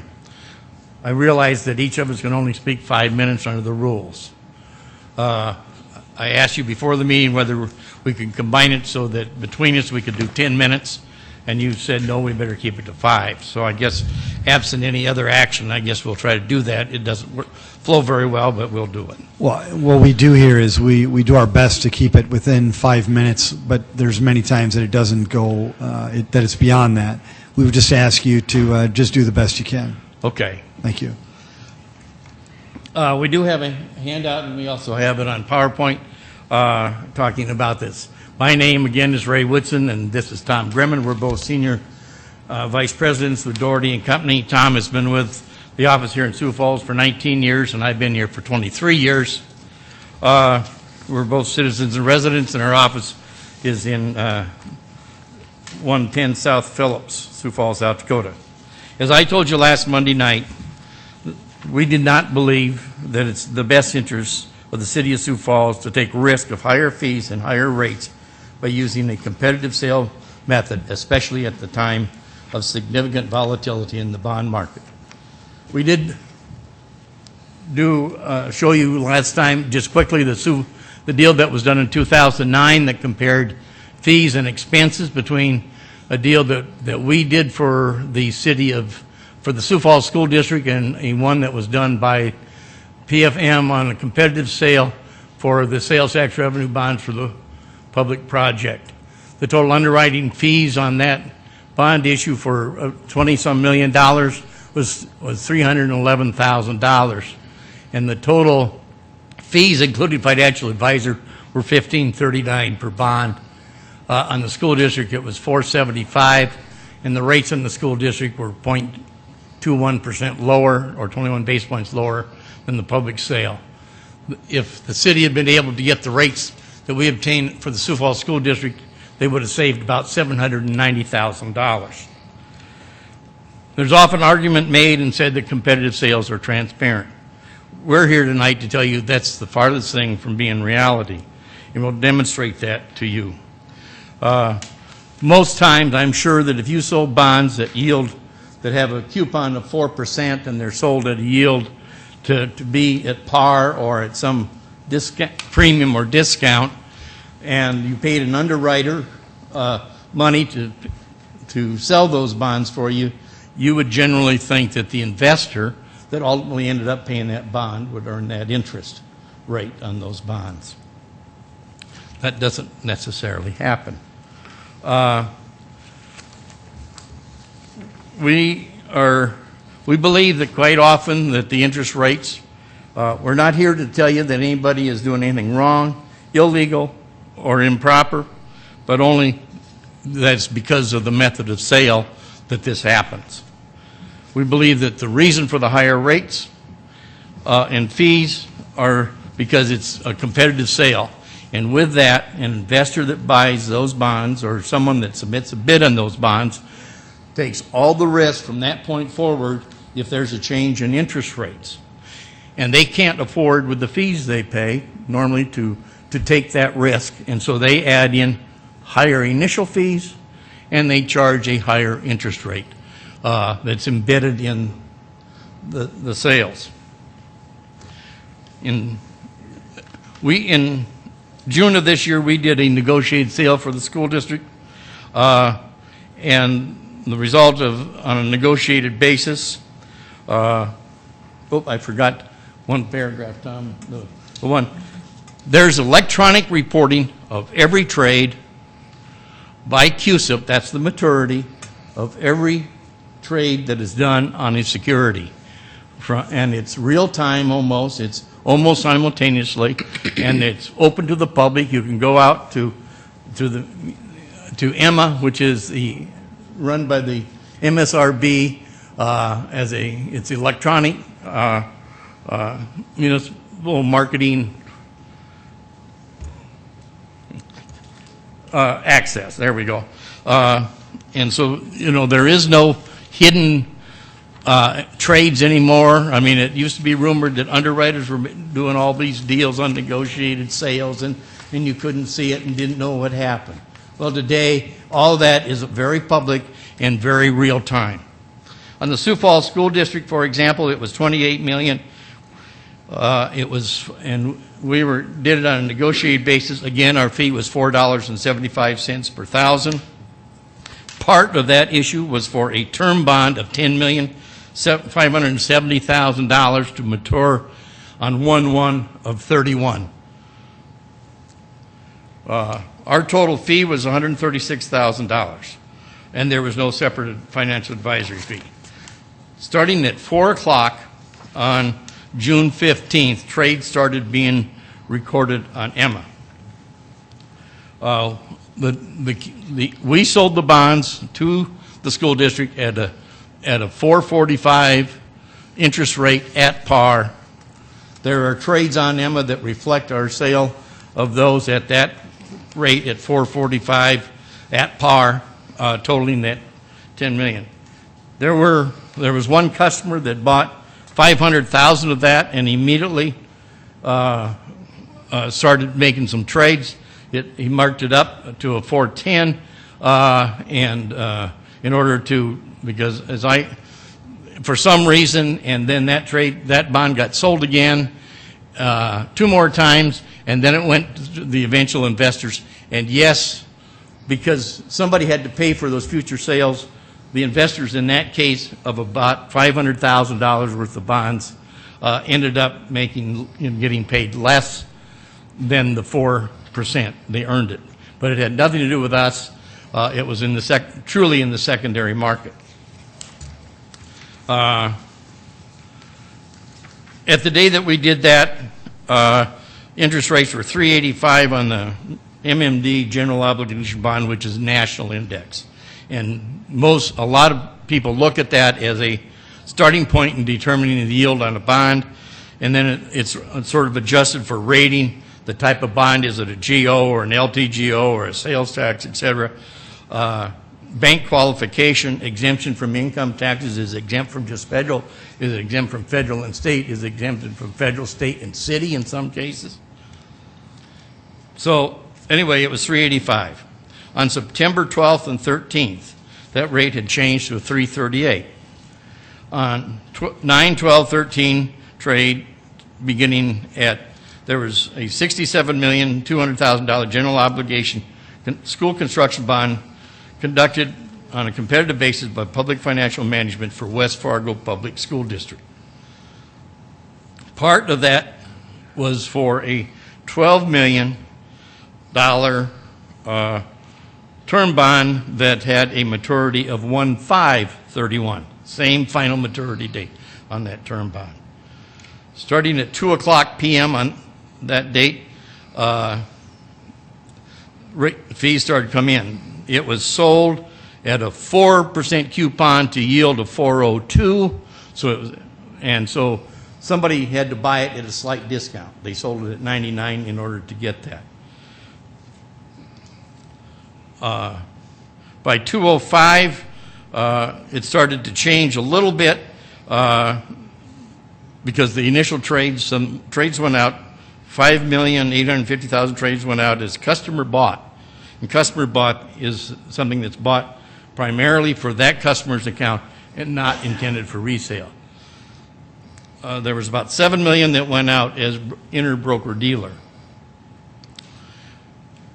Rates changed a little bit between 2:05 and 2:23 with 3 trades of 500,000. By 3:30 that afternoon, an hour and a half after the deal probably was given and the bid accepted probably about 1 o'clock that day. We don't know that for sure. 2 o'clock, and that was at the 4 to yield to 402. By 3:30 that afternoon, all the bonds were started to trade at a 373 interest rate, a yield of a premium now. It went from a small discount to a premium of 102 to 103, and a yield to the investor of 373. And for all the trades from that day on, it stayed, all of them, it got as low as into the 350s at one time in the next couple of weeks, but it was generally in the 370 range. So that indicates to us that the bidders had built in about 29 basis points into the interest rate.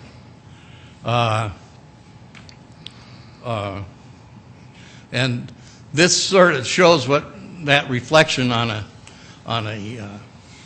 the scale. It shows that 402 in the time frames, and that by 1538 it was down to a 373.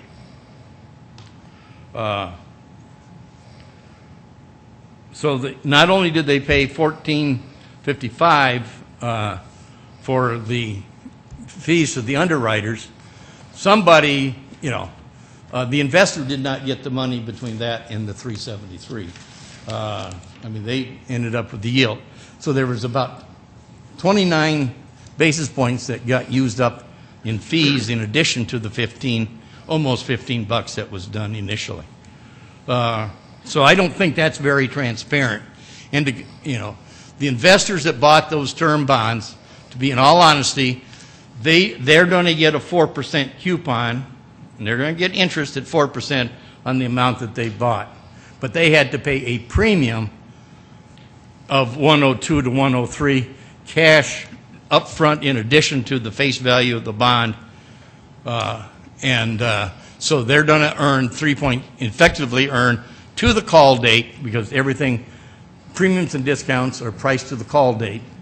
So until, in this case, they are callable in 2021.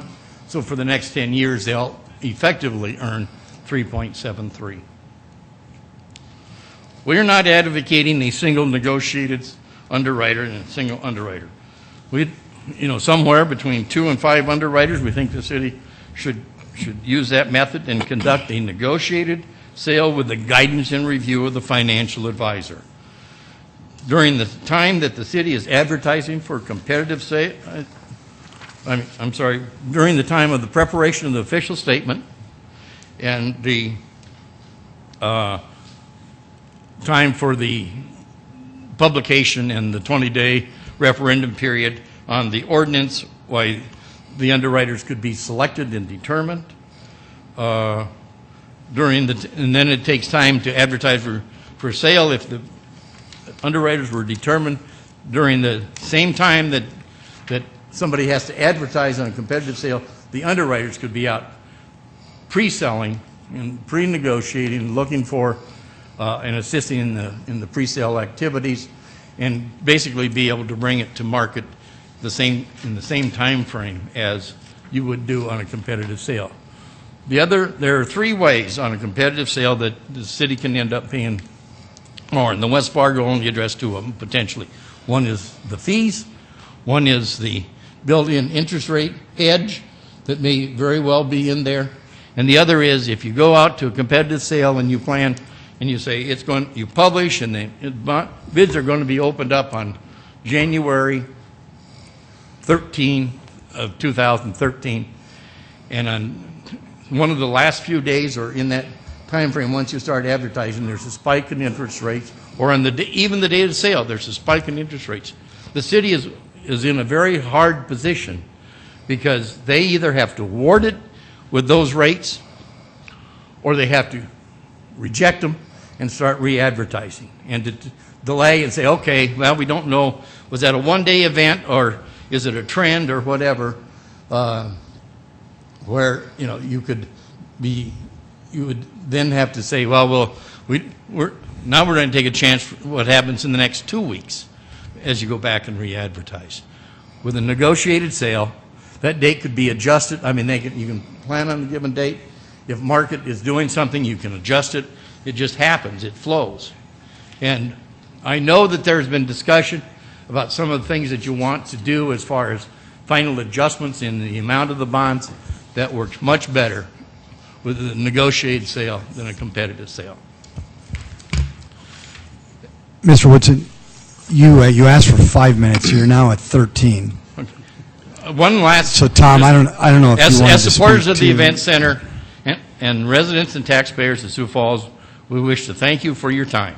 We urge you to amend the bond ordinance and follow the path of issuers of 75 to 80% of the bonds of all municipal bonds sold, and especially in this extremely volatile interest rate environment, you don't subject yourselves and the second penny sales tax receipts to the marketplace of a competitive sale. Mr. Woodson, thank you. Tom, did you have any comments that are different than Mr. Woodson's? No,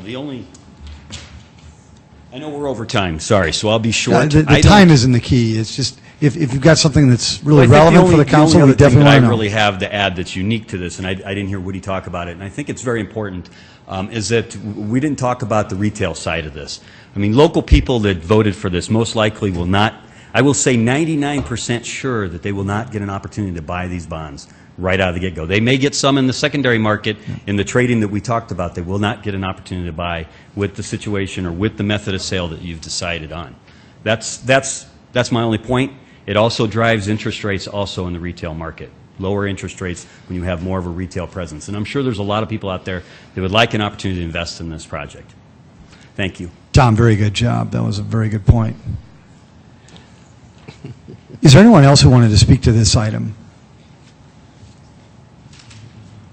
Mr. Stenga? Got 2 questions.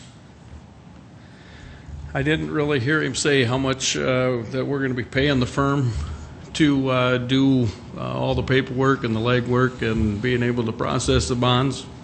And where does the money come from?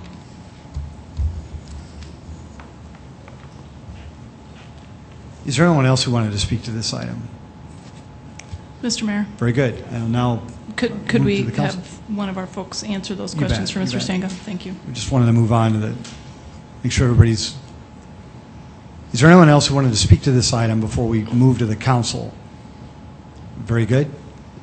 Councilor Urbanbach. Tracy, would you please come forward and respond to Councilor Urbanbach, please? Thank you. Tracy Turback with the Finance Office. Let me start with the last question first. The fees, and I believe Mr. Stenga was referring to PFM, was the city's financial advisor that is advising us on the sale process and structuring and financing this transaction. The fees under their contract call for a maximum of $70,000. That would include all of their travel expenses and out-of-pocket costs as well.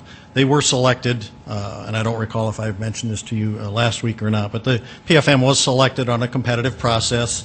A couple of our council members participated in that process. PFM was selected among several firms that did submit proposals for that, and so it was the cost was factored into that decision, and PFM was selected as being the best qualified to provide that service. They are a premier financial advisory firm that specializes in providing financial advice to state and local government entities. So if I can address the method of sale question, and I've known Mr. Woodson for many years and have nothing Tracy, but respect. before you do that, could you answer the second question, and that was, where is that money coming from? The fees to pay PFM are part of the bond issuance cost, and you've heard me talk about that before, that in addition to raising funds to pay for the cost of the project, the bonds will also be sized to pay the cost of issuance. And so that $70,000 fee will be built in to the amount of the bonds that are sold. Thank you. Now, Okay. please, Sorry if you about want that. to address Mr. Woodson's comments. Yes, Mr. Woodson's comments. And as I say, I've known Ray Woodson for many years, and I have nothing but respect for him. He clearly has a lot of experience in the business of municipal bonds, and I'm certainly not going to go toe-to-toe with every comment that he made. But I do want to address the method of sale. For those of you that maybe haven't been through this process before, or rarely, for those members of the public that have no idea what we're talking about, I'll try to give some sort of explanation to that and what the issue is. There are essentially two basic alternatives when it comes to selling municipal bonds, two different methods of sale. One is a negotiated sale, which Mr. Woodson is advocating. The other is referred to as a competitive sale. So those are two different methods of getting our bonds out to the ultimate investors. This is the debate whether which is the better way is kind of an age-old argument. It's a debate that will go on long after I'm gone from this earth, I believe. And the reality is that that neither of the methods of sale is the best method in every situation. The decision has to be made and should be made based on the facts and circumstances of each individual transaction. And so no one can say that one method is always better or will result in a lower interest cost than the other method. We, of course, rely heavily on our independent financial advisor, PFM, to advise the city on that, among many other issues in terms of how to structure the financing, how to go about it. But in addition to the advice that PFM has given us to pursue the bond sale by way of the competitive method of sale, there are some independent indicators that we can look at or advice that we can look to guide us in that decision. The Government Finance Officers Association, which is an international organization of people just like myself from cities smaller than Sioux Falls and from cities much bigger than Sioux Falls. The GFOA publishes best practices on many different topics related to state and local government finance. They have published a best practice paper that addresses the issue of method of sale when it comes to selling bonds. And GFOA believes that the presence of three factors favor the use of competitive sales. So when we look at whether or not we're going to do a competitive sale, GFOA says you look at three things to guide you, because it isn't black and white, it isn't cut and dried. GFOA says that if these three factors favor the use of a competitive sale, they are a strong bond rating. The city, as you know, has a very good bond rating, AA2 by Moody's. The second factor is if the bonds are secured by a strong, known, and long-standing revenue stream. Our second penny sales tax has been around for 25 years, has an excellent track record of growth. It's not volatile, it's very reliable, long-standing revenue stream that secures these bonds. The third factor that GFOA says we should consider is if the structure of the bonds does not include innovative or new financing features that require extensive explanation to the bond market. That's certainly not the case here. This is a very plain vanilla sales tax issue. This does not require any out-of-the-ordinary explanation to potential investors. There's nothing exotic. There are times when it's good not to be innovative, and this is certainly one of those, I think, that will favor the city.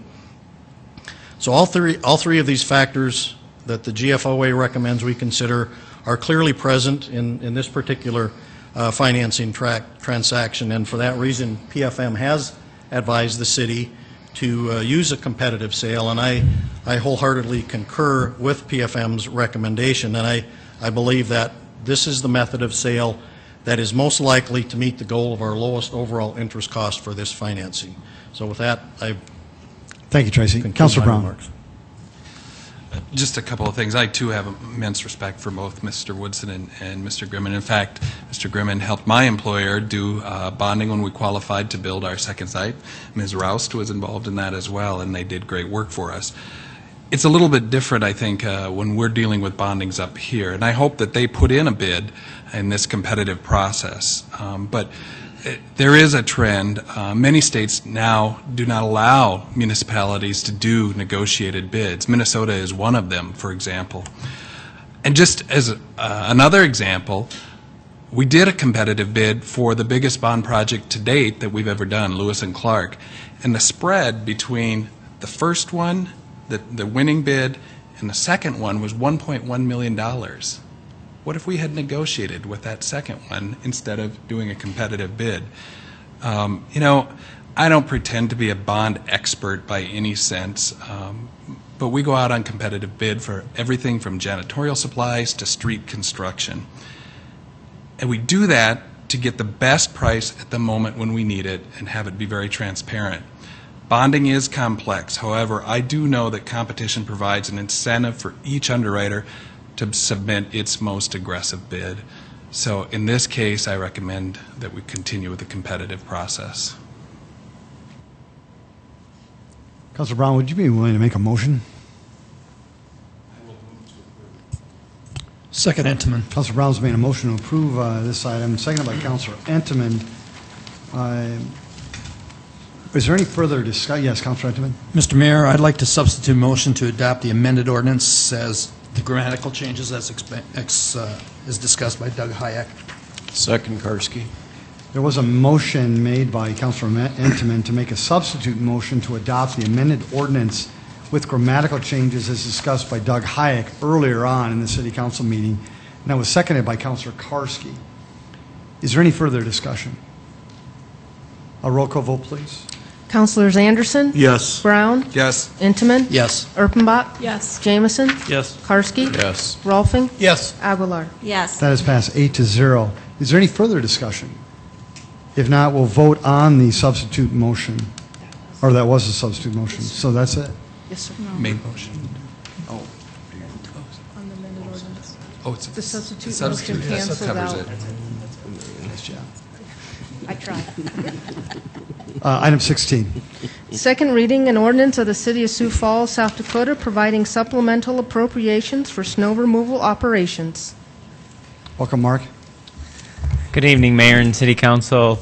Myself, as well as Dean Borkhardt and Galen Huber, are here to answer your questions, building off our first night's first reading last week. This additional appropriation will give us necessary appropriation if we continue to get inclement weather through the end of this year. We will work hard to not need any of it, but if it is the case, we would appreciate your support. Thank you. This is a second reading. Is there anyone in the audience who want to speak to this item? Sir, welcome. Good evening. My name is Paul Jennings. I live at 305 North Hillside here in Sioux Falls. I want to start out with a little story, and then I guarantee you'll have a point when I'm done here. Has anybody driven down 26th Street in town? Maybe about 26th and Phillips. That used to be my boyhood home. On that street, on the 26th Street side, if you were to park in our driveway, my father was a school photographer, you could set 5 cars next to each other. So when I was growing up in the 70s and the early 80s in that house, guess what? We didn't have the benefit of snow gates. We got to shovel all that wonderful snow that got pushed in on 26th Street, not in addition to the sidewalks, as well as the corner and getting the hydrant out of the way. So tonight, the reason I'm here is to just give a little input to this. I'm not against this appropriation. I think it's great that we're being mindful of this, and I'm praying that we don't get any snowfalls on the weekend, and I'm hoping that we can do this. But I do want to bring a couple points here that I think need to be brought. First of all, I'd like the city to re-examine its policy, whatever it does, with scraping the snow off the streets, and then for the major thoroughfares through town, bring it back to the middle and moving it. Now, there are some streets I understand we have to do that on, Minnesota Avenue, 41st Street, but I live on the west side of town. Marion Road doesn't need that service. I'm wondering how much money we could save in our snow removal costs if we reevaluated what streets we're actually doing this service on. Because frankly, I can understand 41st Street. I mean, it's tough enough getting on there when the street's dry, and with the construction we had this year, it was a nightmare. So I can see where that might be a value add. But I really think the street department needs to go back and review what streets they're doing this on, and if it's costing more money, then, I hate to say this, we need to start taxing those landowners, because we're providing an additional service that's not available to other taxpayers in the city limits. I lived on 26th Street. I shoveled a lot of scoops of snow in the years before we had this. And I want to also talk about the next test of the snow gates. We already know a couple things. It's more fuel cost. It hinders the passageway of the street, so there is a safety issue there. And in all due respect to our street department wanting to give this another run for another year, I understand what they're doing so they can silence the critics. So then next year, when we don't have the snow gates, we can put them away, sell them to another city or what have you.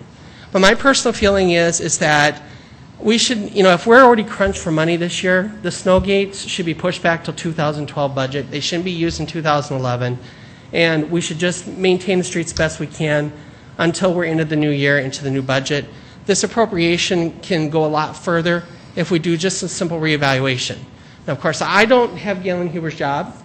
I don't know what it's like to do the probably hundreds of miles of streets in town here to get it done. But I got to be honest with you, I can see some cost savings here. And I really would like you as commissioners and the street department also look at, maybe where we can cut some of the expenses. Thank you very much. Mr. Jennings, thank you very much as well. Good job. Is there anyone else who wanted to speak to this item? Very good. Councilor Brown. Just a quick question for Mark Cotter. How often are we asking for supplemental appropriations for snow removal? Is this becoming annual?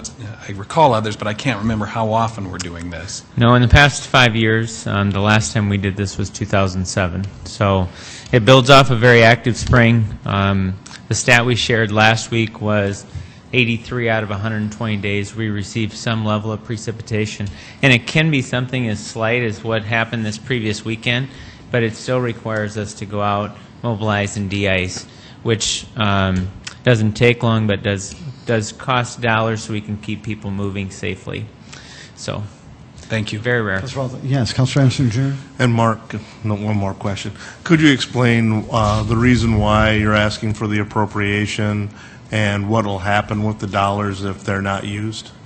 Certainly. Just building again off a very active spring that we expended a significant amount of budget. The last two winters, 2009, 2010, have been off the charts with the amount of snow that we've gotten, the amount of precip. You know, included in this last spring was almost 6 inches of rain as well. And so many of those factors add into the amount of effort that we have to do. Again, we've seen a very mild November, and even the next 10 to 15 days look very mild, and if that continues, those are just resources that we don't have to expend. If we are granted the additional appropriation and we do not use it, it simply, like every other general fund division of the city, what's not used goes back into the unreserved fund balance at the end of the year. Thank you. And unreserved fund balance is piggy bank. That's the bank account. Thank you. Councilor Brown. And I'll piggyback on that Thank comment, you. just so the public understands the money that is coming out of the piggy bank. The council set that policy that requires us to have 11% of our cash reserves there every month, and by the end of the year, 25%.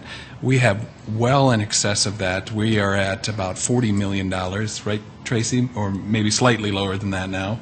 But $35 to $40 million in the account, which is well over the level that the council policy set. So I just want the public to understand that does not mean the city's broke. I really appreciate that, Councilor Brown. Thank you so much. Yes, Councilor Karski. Just to clarify too, Mark, if you wouldn't mind, this $1.8 million isn't going to be used in any way to subsidize the study of the snow gates or anything like that, is it? No, I mean, we committed to, when we started this analysis, that it would likely take one, possibly two. I recall that the extent of the full cost with the GPS units was about $25,000 for the study. We've essentially purchased those elements, and so we'll just continue to gain additional data.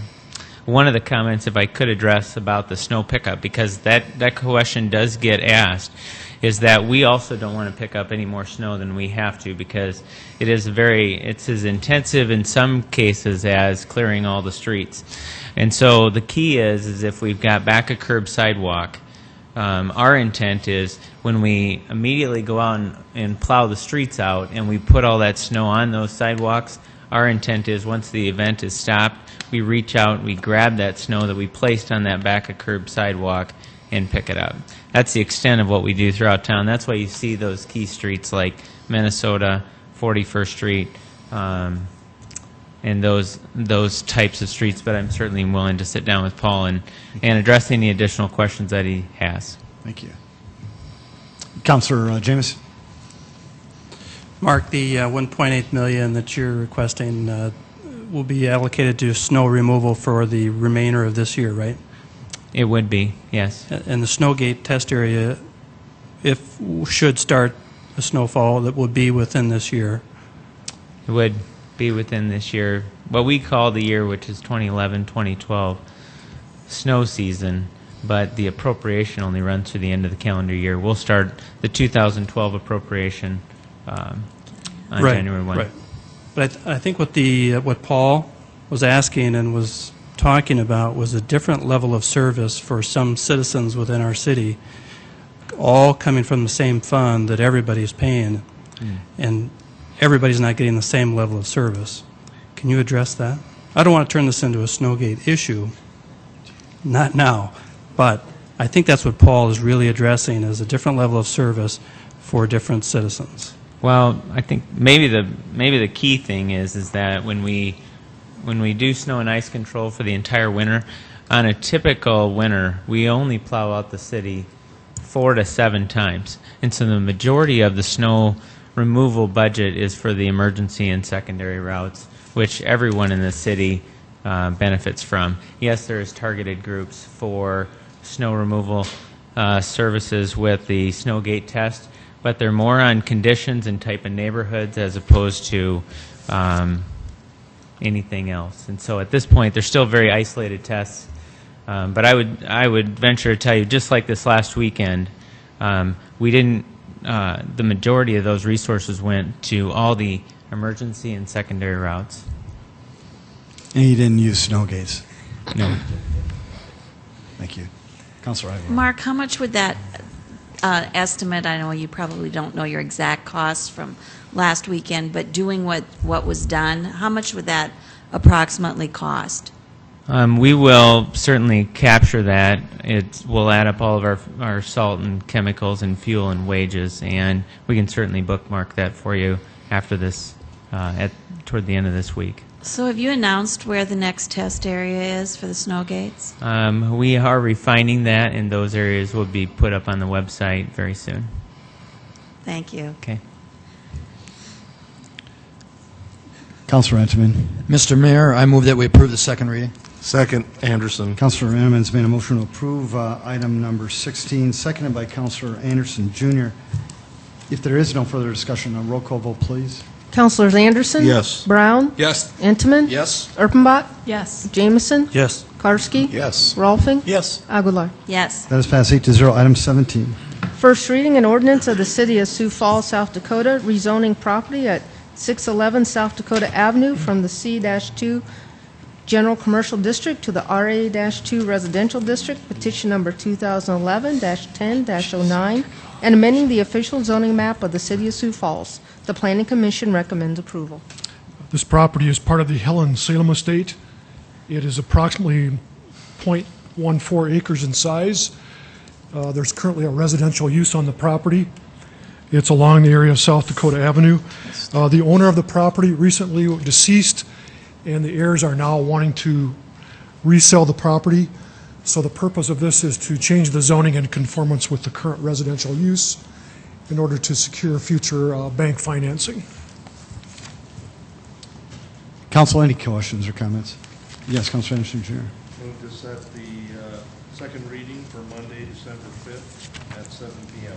Second, Karski. Councilor Anderson Jr. has made that motion, seconded by Councilor Karski. If there is no further discussion, a roll call vote, please. Councilors Anderson? Yes. Brown? Yes. Entman? Yes. Erpenbach? Yes. Jameson? Yes. Karski? Yes. Rolfing? Yes. Aguilar? Yes. That is passed 8-0. Item 18. First reading, an ordinance of the City of Sioux Falls, South Dakota, a major amendment, petition number 2011-10-05 to Chapter 15.45.070, Planned Development Districts at the northeast corner of 60th Street North and North Granite Lane. The Planning Commission recommends approval. This is a request submitted by Brent Roman, R-O-E-M-A-N, and the request is to change the allowed land uses in this particular area by adding a truck wash as a permitted use. This is east of the Flying J, and this property has been zoned for various types of development for a number of years. Back in 1999, there were changes made to the allowable land uses that actually would allow automobile service station, car wash, but not a truck wash. And so this is a petition to add truck wash as a allowed use. We also had a previous request similar to this that some of the councilors might remember back in 2009, which was denied because of neighborhood opposition. We did receive neighborhood opposition at the Planning Commission hearing. The Skyline Heights neighborhood to the north is concerned about adding this particular use, as well as the property owner to the east. So we expect that there'll be some public testimony at the second reading. This does not necessarily give the final approval, but this does allow a truck wash to be considered as a use because it is in a planned development zoning district. The final site plan would have to go through one additional public hearing before the Planning Commission prior to any building permit issuance. So we'll give you more information about the details of the proposal at the second reading. I'll move to set, I'm sorry, unless there are Thank you, questions. Councilor Brown. Please. Move to set the second reading for Monday, December 5th at 7 p.m. Councilor Entman. Just question, Mike. Can you explain to me in the picture that shows the site? Okay, and then there was one that had a circle around the site too. I think it was referred to as a buffer. Can you tell me what's that? That's the area that we notify as far as the public hearing. Okay, so the buffer, that right there? Yes. So the buffer area that you have right there, that circle that goes around there, that's the area that you notify? Yep, that's correct. The dark line is the property being considered. And if we go back to the proposed development plan, within that 6 acres, the southern portion would be the truck wash.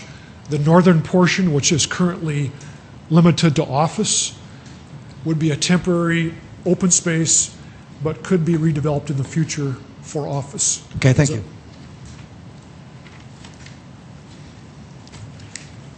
Yes, Councilor Rolfing. How much opposition did you get there? Quite a bit? Yeah, there was a lot of good discussion. Okay. If I could have a roll call vote, please.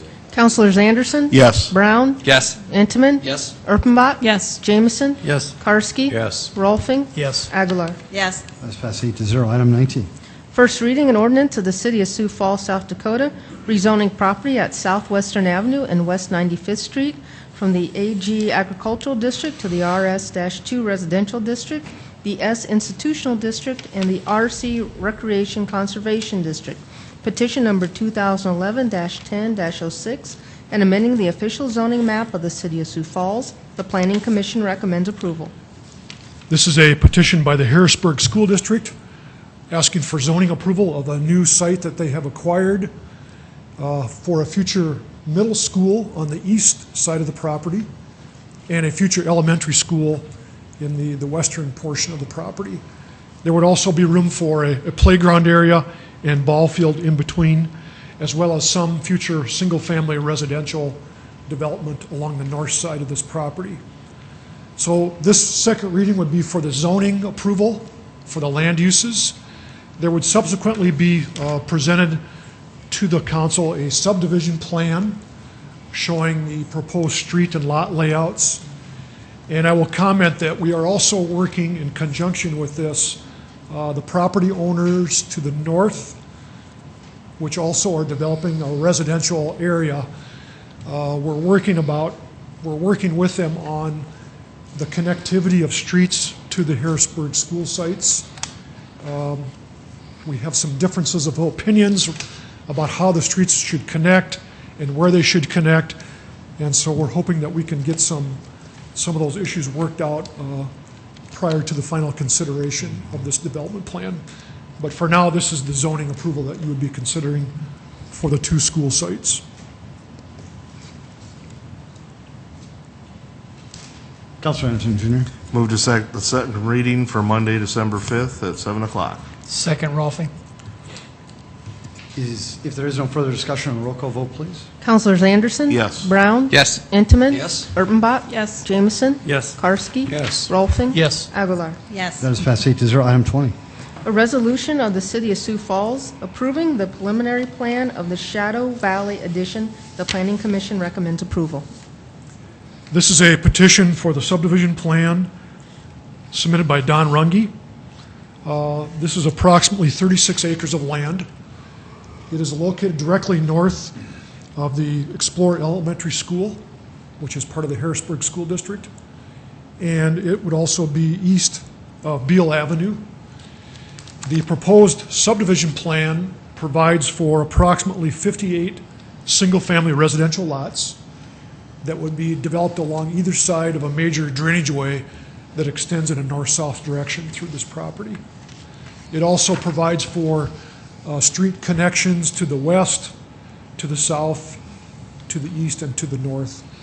This has gone through city staff review as well as planning commission review and is being recommended for approval tonight. Is there anyone in the audience who wanted to speak to this item? Very good, Council.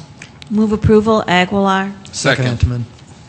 There's been a motion to approve, and it was seconded. If there is no further discussion, a roll call vote, please. Councilors Anderson? Yes. Brown? Yes. Intiman? Yes. Urbanbach? Yes. Jameson? Yes. Karski? Yes. Rolfing? Yes. Aguilar. Yes. That is passed 8-0. Item 21. A resolution approving the collective bargaining agreement between the City of Sioux Falls and Local 814 of the International Association of Firefighters. Mr. O'Toole, welcome. City Council, Mayor, Bill O'Toole, Human Resources Office. This resolution adopts the collective bargaining agreement between the City of Sioux Falls and IAF Local 814. If I could just give you a real quick overview, we do have the fire chief and the union president from the local chapter here tonight to answer questions as well. I would mention first and foremost that we were able to accomplish and complete this agreement with 4 meetings. We started on 8/22 and we finished on 10/5. We were able to get it done in the equivalent of about 7 hours' time. And I'll get to a little bit about more of that in a minute, but from a real high-level overview standpoint, this is a 2-year agreement. The cost of living adjustment is 0% for the next 2 years. I want to emphasize that the contract also retains all the employees' step increases or merit increases through that 2-year period. Another issue that we were able to address, and it was their number 1 issue, and that is the incumbent physical agility test. We were able to resolve that to the satisfaction of both parties as well. We did tackle some issues about reducing vacation accruals for new employees. We also implemented and agreed to implement a retiree health savings plan that allows members to contribute to a retiree health savings plan at the time of retirement. And again, I think our most significant accomplishment was creating a sense of collaboration, cooperation, and professionalism between labor and management, and I think that's the reason we were successful in getting through this contract the way we did in the period of time that we did. And I think a lot of credit is due to Chief Sedaris and the local president and their new team as well. Of all the years I've been doing collective bargaining, this was by far one of the best experiences I've had in the process. So it really was a good collaborative process, and we appreciated it very much. I'd be happy to answer any questions, and like I said, the chief is here, and Mike Gramlich, the union president, as well. Is there anyone in the audience who wanted to speak to this item? Very good, Council. Any questions or comments? Councilor Urbanbach? I think we just need to say it out loud. Bill, will you talk to us about why the firefighters are not getting the COLA? I mean, it's the question on everyone's mind. We understand it as council. We've been kind of behind the scenes on this. We understand, and there are things going on citywide. But can you talk about this specifically? Sure, I'd be glad to. As the way this contract works, obviously the expiration of contracts come at different periods of time. And because the last contract was negotiated in 2008, they enjoyed a cost of living increase through that negotiated process of 3% for those 3 years. Other agreements came due through that time period, and the way this is going to work, and there'll be subsequent contracts before you on December 5th, but the way this is going to work, each respective group will have experienced or will experience 0% COLA for 2 consecutive years. So in the end, what we've achieved is a level of equity, but at different time periods. And that is the basis for those 0% COLAs. And as I said before, despite the 0% growth to the range, all the pay step increases or merit increases are retained for the duration of that. Good. Thank you. Council, would anybody like to make a motion? Move approval, Aguilar. Second, Brown. Councilor Aguilar has made a motion to approve item 21, second by Councilor Brown. If there is no further discussion, a roll call vote, please. Councilors Anderson? Yes. Brown? Yes. Intiman? Yes. Urbanbach? Yes. Jameson? Yes. Karski? Yes. Rolfing? Yes. Aguilar. Yes. That is passed 8-0. Item 22. Approval of contracts, agreements on November 18th, 2011 memo. Council, any questions? Move to approve. Councilor Brown. Councilor Brown, thank you, and also thank you, Councilor Anderson Jr. Mr. Mayor, Yes, if I may, please. I noticed that I made an error. The date should actually have been November 17th. If someone could amend it, make an amendment, please. That's, yes, move to approve with the adjustment. And Councilor Anderson Jr., would you I will second that. Thank you very much. Is there any discussion? Good catch, Denise. A roll call vote, please. Councilors Anderson? Yes. Brown? Yes. Intiman? Urbanbach? Yes. Jamison? Yes. Karski? Yes. Rolfing? Yes. Aguilar? Yes. That is passed 8-0. Council, any further questions or comments? Or Move adjournment, Rolfing. Thank you. Second, Jamison. There's been a motion by Councilor Rolfing to adjourn tonight's meeting, seconded by Councilor Jamison. If there is no further discussion, a roll call vote, please. Councilors Anderson? Yes. Brown? Yes. Intiman? Yes. Urbanbach? Yes. Jamison? Yes. Karski? Yes. Rolfing? Yes. Aguilar? Yes. Council, great job tonight. A lot of work, a lot of effort, a lot of time. And to the people of Sioux Falls, thank you as well. Make it a great, great day.